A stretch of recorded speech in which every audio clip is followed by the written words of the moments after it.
Elkhart Lake, Wisconsin is home to one of the world's greatest racetracks, and the 4-mile course paved in 1955 plays host to the GRIDLIFE Summer Apex presented by Falcon Festival, the first of its kind at this historic facility. This place is hallowed ground, with history going back nearly 70 years. But this weekend, it's a new chapter with some fresh ink in teal, purple, and pink. Hi, everybody. Kyle Heyer, joined by Matan Rosenberg for GRIDLIFE Touring Cup, race number 2 of the weekend. It's a full day of racing, time attack, drift, and all of the above. Matan, welcome aboard.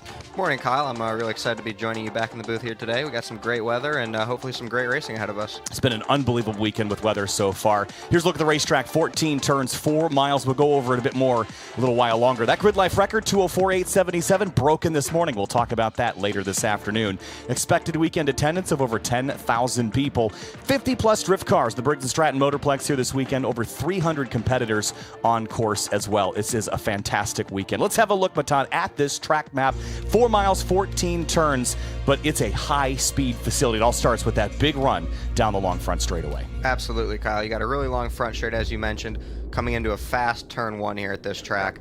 Got to get the car slowed down just a little bit into turn 1 here, and a little short straight stretch there into turn 3. Quick turn, back on throttle for a long straight stretch in the middle straight there. Power up. One of the faster straights on the track. Come into a major slowdown into 5, where you got a real tight corner, up the hill, a little bit of a straight stretch into a tight left-hander again. You got a slight right-hander where there's like a little kink down the hill into another straight.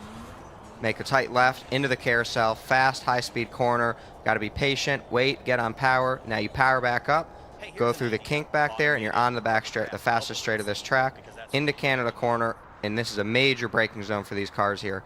Get the car slowed down, turn back right, and just like that, you little kink, and you're almost back on the front straight already. So this track, a lot of straight stretches, lots of time to be on power, and it's definitely hard on cars here. Yeah, it takes about 2.5 minutes to get all that done. So it is a long, long lap around here, 4 miles. Of course, GRIDLIFE Summer Apex presented by Falcon is presented by Falcon, the official tire of GRIDLIFE Track Battle, and NOS Energy, the official energy drink sponsor of GRIDLIFE and the title partner of the NOS Energy Track Battle Time Attack. And of course, NOS has a big presence here. They've got free product here in the paddock as well. Big thanks to them for being a part of this weekend, as well as Falcon for supplying some great tires for our competitors in our 2 time attack classes with the spec tire, and some in GRIDLIFE Touring Cup that we're about to watch get racing here. Yesterday, we didn't get the race that we were hoping for, Matan. An early accident at turn 7 after a spin.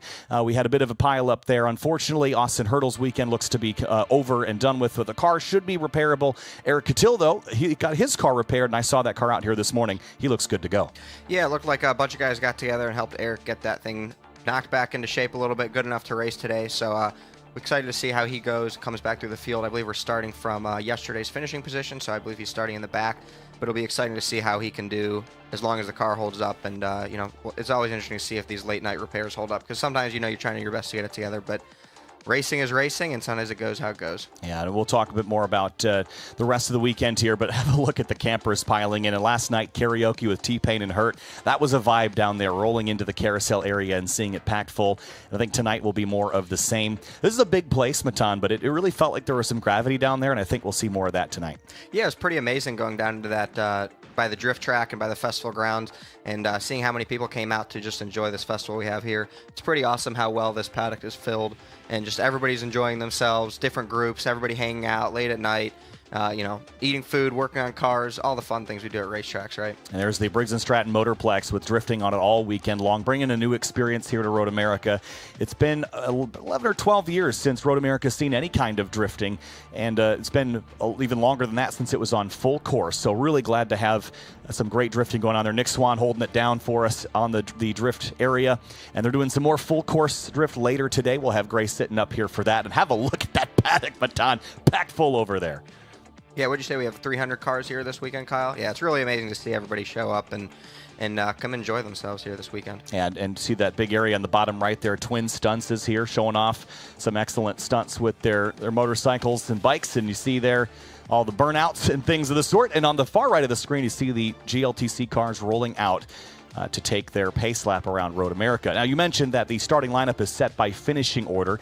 typically we would set race 2 by fastest lap. The problem was we didn't get a full lap of racing without a yellow flag anywhere, so not everyone got a fair opportunity to make a full lap, so we're going to reset this one by finishing order instead. Yep, it's going to be interesting to see how it shakes out. I think Eric Magnuson and Luke are definitely going to have a great battle. I'm excited to see that one.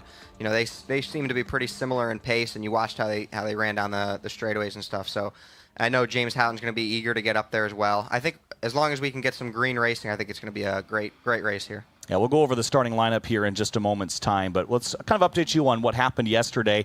There were 3 disqualifications yesterday after a couple of incidents on the opening lap and some more drivers that lost some positions as a result of some other contact.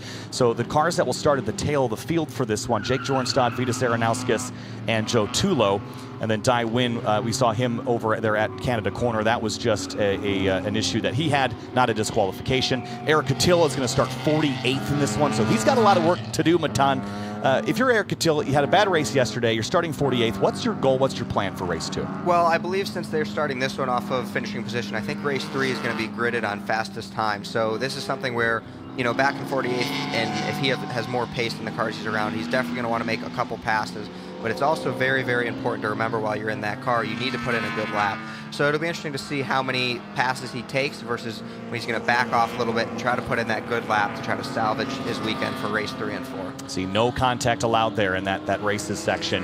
This is where we are, race 2 of the weekend, and of course the gridding set a little bit differently now because of that short race yesterday. We've got 3 races left to go. Of course, this is race number 2 of the weekend. So the starting lineup for this one, we're not going to roll through the whole thing, but you mentioned Luke McGrew got his 7th win of the season yesterday. Eric Magnuson, his first time here at Road America, will start this race in 2nd. Then it's Aaron Lichty and James Houghton in row number 2. Eric Meadows will start in 5th alongside Dana Basinski in that orange BRZ, who tied his best finish ever in GLTC yesterday in 6th. Andy Smedegaard in Trainer 3 rolls off in 7th place. Ryan Power in the 245 starts in 8th. Scott Heckert in 9th. Matt Waldbaum in 10th with Emil Tab, Brian Tyson 11th and 12th. Then Jeremy Boysen and Lena Chin in row 7, followed by Ryan Kristoff and Hans Horpedal in row 8. Then it's Andrew Rains, Tony Marchev, Carlos Mendez, and Louis Chatroop rounding out the top 20. Chatroop there in that bright yellow and black K-Power livery. Looks great. He said he's had this car for 24 years, and it's really cool for him to see it look that good after all this time. He's had that car longer than I've been alive, Kyle. I mean, it's unbelievable. And how many drivers can say the same thing? I mean, Aaron Lichty had a Miata that he had for many, many years as well. So it's just really cool to see people keep the same car around and iterate on it and make it better and better and better. Other drivers to update starting positions, Gary Wimble, who was spun out in that accident yesterday, he will roll off 37th. Jake Price, who had to take avoiding action, will start in 38th. And Ayrton Grimm in the number 2, it's an NCMX5. It's turbocharged. They've been struggling to get that car reliable over there, but he's going to start this race down in 44th. I'll bet you, Ayrton, if he can get that car to run, he is really, really quick. Yeah, I'm really looking forward to seeing them get that thing, get a good weekend in it, even just get a good session. They've been struggling really hard with that car, and he has plenty of racing experience, and I've watched some of his other in-cars. It looks like he's really good behind the wheel, so it'd be exciting to see a car that's running properly in this class and see what he can really do here. It's exciting to see other young talent come in and show these old guys what's up. Absolutely. There's Eric Catil, that car beaten and battered, but really it was just the core support and the radiator that had to be replaced. And honestly, I went over there yesterday after the accident and gave him a big old hug, but I walked over and the hood was already pushed down. It looked almost perfect. I know. I walked back over there. It was like elastic. I think right when it after he took the hood pins out of it, it actually just bounced right back into shape. And they were there working late at night trying to fix the core support and the Chase Bay's radiator in that car. But I think it's running now, and so I'm sure he's going to be excited to get back into it. It's good to see him start, even though he's got to start back there, and still give it a shot and still have fun out there racing. How important is it just to get laps after something like that, just to get back on the horse, so to speak, and just get back up to speed? Just mentally, that's got to be a big deal. Yeah, absolutely. As we were talking about that yesterday, you got to just get back into it. I mean, at the end of the day, we're here racing because we enjoy racing. So, if you can get back out on track, you should get back out on track, and at least end your weekend on a positive note if you're able to, right?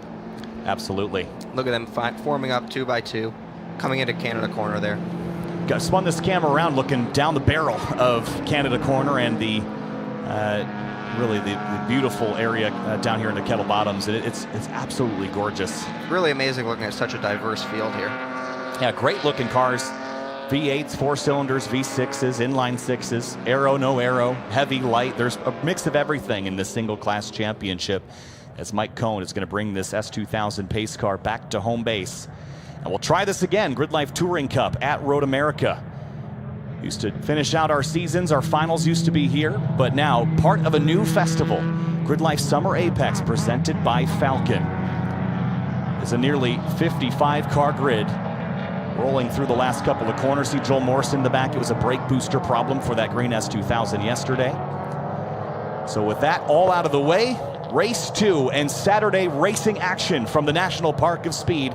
We're about to kick things off from the 4-mile behemoth just outside of Elkhart Lake, Wisconsin. Green flag flies, and we're racing in GRIDLIFE Touring Cup. Magnuson gets a great launch in the 330. They're side by side down towards turn 1. They're 3 wide in the midfield there. Lena Chin was sandwiched between Hans Horpedal and one other car to her outside, but Magnuson leads the way towards turn 1. Look at that. Is that James Houghton helping Eric Magnuson push by Luke? Through for the first corner. And nice Houghton, and tidy, 2 wide. Houghton side by side with Lichty, little 3 wide there. Peter Zhang, Kerry James.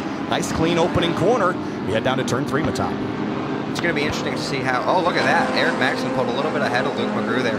Luke's car is going to be real strong on this middle straight, so it'll be interesting to see how he closes the gap here. Yeah, nice run through turn 3 as well. Everyone leaving space. Lichty and Houghton still side by side here, real even there. We'll see if Houghton can pull ahead. Very different strategies on how to go fast here. Absolutely. Lichty with ABS, Houghton with no ABS. It's going to be interesting to see them how they come into the brake zone here. Almost looking 3 wide. Scott Heckert thought about it. They tuck back in. Lichty defeats Houghton into 5. And there's Dana Basinski side by side with the 245 Orion Power, and Heckert's looking to his inside now. Looks like Smedegaard moved up a couple spots there on the start. Yeah, moving up. That's Trainer 3, one of the winningest cars in GRIDLIFE Touring Cup. Here comes Luke McGrew all over Eric Magnuson through turn 7.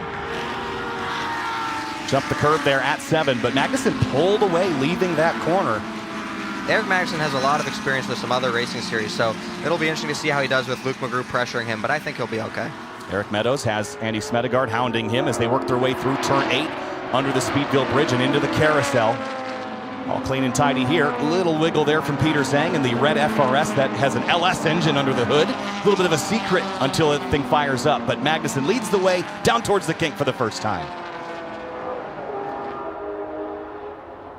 Nice and neat through that kink there. This is a real high-speed corner here on this track, so you got to be nice and tidy.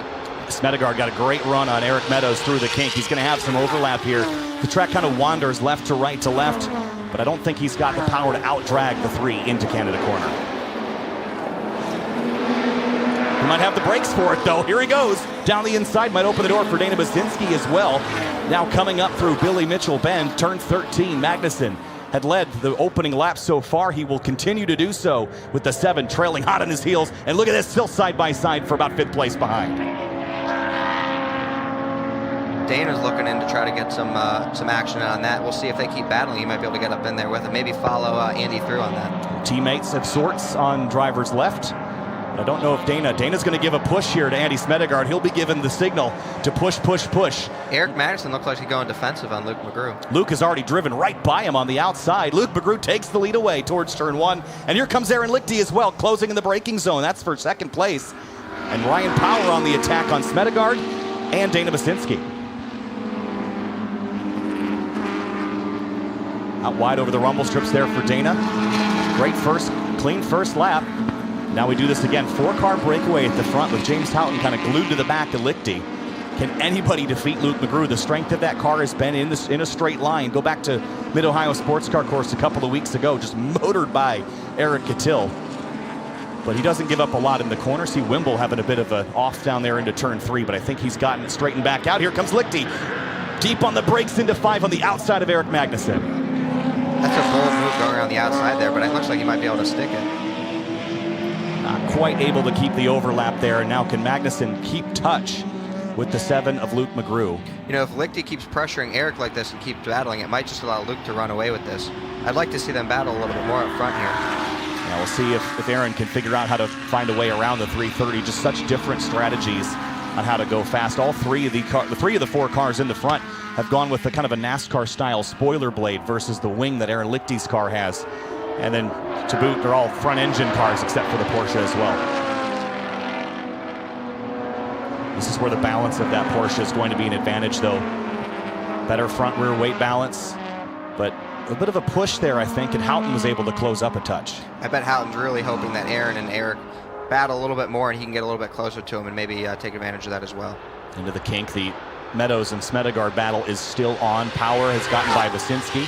Then it's Scott Heckert, and then 72. That's that yellow Corvette. Scott has experience in NASCAR. He's won races at the K&N Pro Series level at road courses, including Watkins Glen, where we ran last year. And trouble at turn 12. That's James Houghton. He skidded off, and you see the tire marks just straight off. Yeah, I was talking to Houghton last night. He sounded like he had some brake issues that they thought they were going to have sorted out, but I wonder if that's what happened to him. Yeah, hopefully he got slowed down there before he made it out of the sand trap. Yeah, and I think just could have been a lockup there. You see Smedegaard still hounding Eric Meadows. This battle does not look like it's going anywhere anytime soon. These two have been in lockstep since the drop of the green flag. Andy's really good at showing his nose, putting the pressure on. So as long as Eric Meadows can stay calm and collected and keep putting in his laps, he'll be doing good. Looks like the pace car is coming out here, Kyle. And looks like we do have a safety car, and it will slow the field down here as they work their way by the main flag stand. And this time, so that is Jake Jornstad's car. Is that Jake? It looks like there might be a fire inside. Yeah, there is a fire in the car. You see Jake getting out of the way, getting out of the car and to safety as quickly as he can. So that's why the full course yellow has been dispatched. And the Road America safety team will be immediately on scene here. This is in the kink. This is a fast area of the track. You see red flag now. So bring everyone to a stop.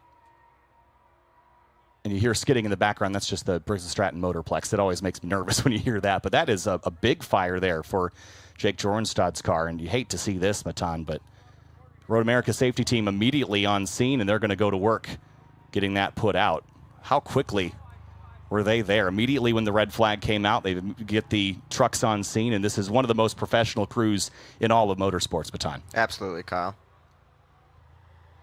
So under red flag here, I think for the first time ever on a broadcast, we've never had a red flag before, and we'll bring this race to a stop while the team puts the fire out on the 32.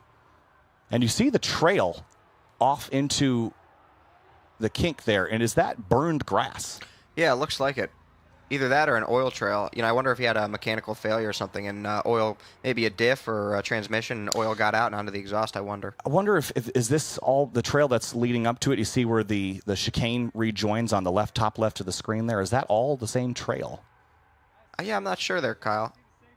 Hopefully they got that put out enough. It didn't cook too much inside that car, but those were some pretty good flames. But fire is definitely not something you want to see on a race car. No, but again, this is what all the GLTC cars are required to have fire suppression. But even still with that, the Road America safety team, they have the right equipment. They were on scene within 30 seconds or so and were able to get that fire put out. And to Jake's credit, that's a bad spot to be stopped, but he immediately went for the nearest corner station, which is what you're supposed to do, and did everything right in that scenario. And so now they're going to continue to work on this car and will remain under the red flag until it is safe to proceed.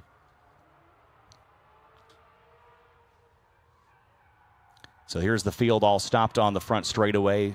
See Adam Ulrich there in the yellow car. Jake Price is there as well. And this is, again, we talk all the time about red flags and what you're supposed to do, Matan. So tell me as a driver, when you see that red flag, what's your mind immediately go to? So red flag is you have to basically stop on track. But the first thing is you basically have to know what's around you, right? So you have to check your mirrors, see what's around you, make sure you're going to be able to see the corner worker, come to a controlled, safe stop, and make sure you don't just throw out the boat anchor, slam on the brakes, because if you do that, you could cause basically a second incident. Because if somebody who's right behind you, tucked up under your bumper, doesn't see that red flag at the same time you do, you're going to cause another incident. So biggest thing is you check what's around you, and this is all happening in a split second. Check what's around you, and then figure out, pull off the line. So if somebody's coming up on you and they don't see the flag, like on the front straight where you have this big hill, you don't want to stop right at the crest of the hill on line. So all this you got to think, as you're coming up to this flag station, and then you want to stop where you can see the flag worker, so they can give you some more information once they have whatever is causing the red flag cleared. But yeah, red flag is not something you want to see on track, and hopefully you don't see them often. Yeah, I guess in this case, we had by the way, James Houghton did get away from the gravel. He's on the front straightaway and looks like he's all good. But, fires are a scary situation in racing. That's why this year the rules have now included fire suppression for all GridLife Touring Cup cars. And it looked like it was inside the cockpit, too, which isn't a lot of fun. As a driver, you don't ever want that scenario. But, the rule when you stop is you're never supposed to get out of your car unless it's on fire. And so Jake did everything right that he could do to get out of that car, get to a corner worker as quickly as possible. Just a bad spot to have that happen in a bad situation, but they did a very nice job. But while we wait, there's a Briggs & Stratton Motorplex there with drifting going on. Over 60 drift cars here this weekend. Nick Swan's running the show down there.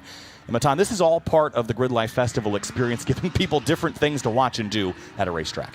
Yeah, if you haven't gotten in a drift car yet, you definitely should go try to find your way to go get a ride along in drift cars. I'm sure some of them have passenger seats down here. Drifting is on a proper drift track with a proper drift car. It's really a surreal experience. It's pretty awesome. And if you ever get the opportunity to do it yourself, it's pretty great as well. Yeah, it's something different, and like you said, there's something different here for everybody. You got motorcycles here doing stunt shows, you have wheel racing, you have time attack with 1,000 horsepower, beasts, and then you have drifting, just everything here. And we have games and vendors, so it's really an amazing experience we have set up here. Yeah, big arcade tent down there as well, and I think as far as a spectator experience, there's not really a better racetrack in the country than Road America. And I think the people that are local here, those that come out to IMSA and other events that happen at this racetrack, they've got an amazing place in their backyard. And while we're waiting here under this yellow flag period for all the corner workers and all the facility staff and all of the safety crews, medical crews, thank you so much for being a part of this weekend and keeping us safe, keeping everything regulated on the course and off. It's been a pleasure to be here this weekend, and in particular the corner workers that work such long hours to keep the racetrack safe and under control. We owe them a lot, and so much appreciation there. And this is, again, one of those historic facilities, Matan, that hasn't really fundamentally changed since it was made in 1955. Now, there's been some runoffs added here and there and some better barriers put in over the time, but it's one of those tracks that everyone wants to go to because of the history that's involved with it. And Eric Catil pulled off track, and something must be amiss with this car, too. Let's see, he's just hooking it up to the truck to tow it back to the paddock. Yeah, it's a bummer for him. Yeah. Wonder also, he had to replace the radiator yesterday as part of the repairs to this car, and I'm curious if maybe there's something amiss there that's an easy fix, tubing or something that. Yeah, possibly. That just saw temperatures he didn't like or something of the sort. That is a well-dialed machine, and anytime that you have to undo it, tear it apart, rebuild it at 11 p.m., as you mentioned, you have to make sure it's all back to how it was, and that's pretty tricky to do. Unfortunately, with this red flag period, I'm not super hopeful that we'll get more green flag running in this race, but again, it's all about the safety of the competitors on track. So we'll wait and see what the resumption of this will look like. As far as what's happening for the rest of the weekend, of course, we've got Rush SR qualifying coming up next, then Drift at 11:20, and then Track Battle qualifying 3 at 12:40. That's when our big broadcast will fire back up. We've got Race 3 in there. We've got Rush SR Race 3, and then Race 4 is for both of those series, and the NOS Energy Track Battle Podium Sprint and another Drift Sessions. There's still a lot left to do. Pretty early days here in this event, at least on a Saturday. Yeah, and tonight we have Dead Mouse. That should be pretty fun, too. Yeah, Dead Mouse on the main stage, and the main stage will be rolling from about 5 o'clock to 10 o'clock, so lots going on there. And if for those that are here at the racetrack and the paddock and beyond, have a look at the tiny little teal ice cream truck that's been floating around. Get yourself a pretty cool ice cream pop. They've got all sorts of really neat flavors, and it'll be Jack and Eames Stewart that are behind the control stand there, and they've got a great flavor called Mint Chocolate Chicane. It's the flavor that they developed, and they're really affordable and amazing products there. Not that one, guys. There's another one. That one's down in the festival grounds. I think it's over in the paddock. But I made the same mistake yesterday from the air. But pretty cool ice cream pops. Great stuff. You should go check it out and give them a holler as we get set for the rest of the afternoon. Picnic tables and fans trackside at the Briggs & Stratton Motorplex. And I'm just trying to see where we are in the schedule as far as where we're supposed to be. We have until 11 a.m. until Rush SR qualifying is supposed to kick off, and because we've only got about 5 minutes left, I'd imagine that when this is resumed, it'll be straight back to the pit lane. Another thing that'll be interesting, Kyle, is again, since we did not get that many laps here, and I believe the next race will be, gridded based on the fastest lap. That's definitely gonna make it interesting for some of these guys. They might, they might have still been in battles before they actually got to put in a lap here. Yeah, I'm just trying to see actually how many did we get? We got at least one.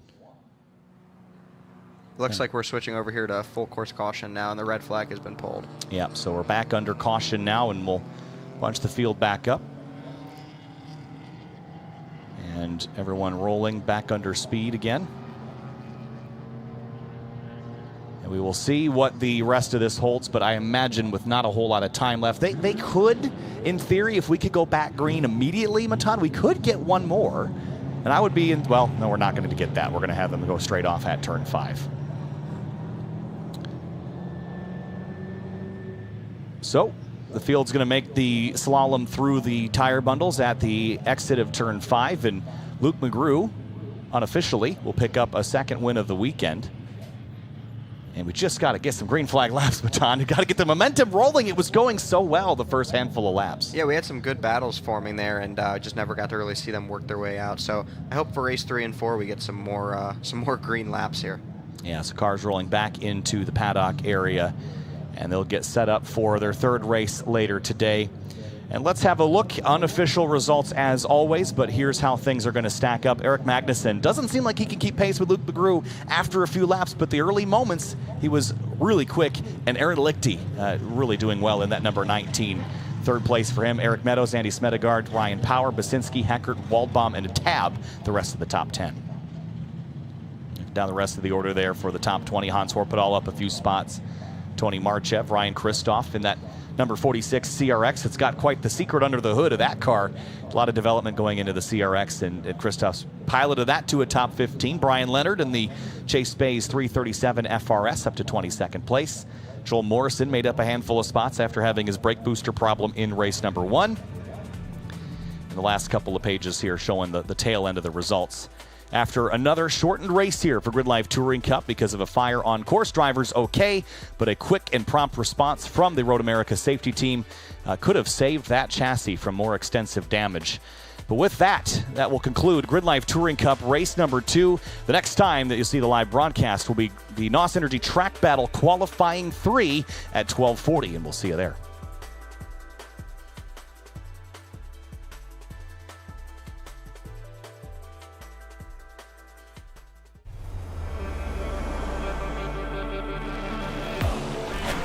Stenhouse Jr. has won the Daytona 500. You spend thousands of hours on the road. Can he do it again? Feel hundreds of horses under the hood. But every race, lap, and victory you get starts at 0. New NOS, zero sugar. Zero sugar, 100% NOS, get after it.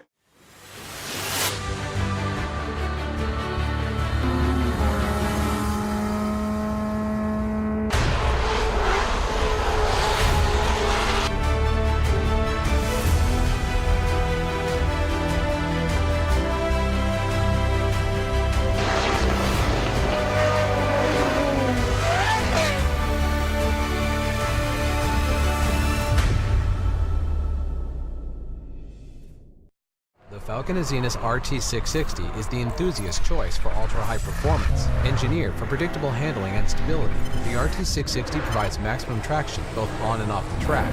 Your competitive edge has arrived with the Falcon Azenis RT660.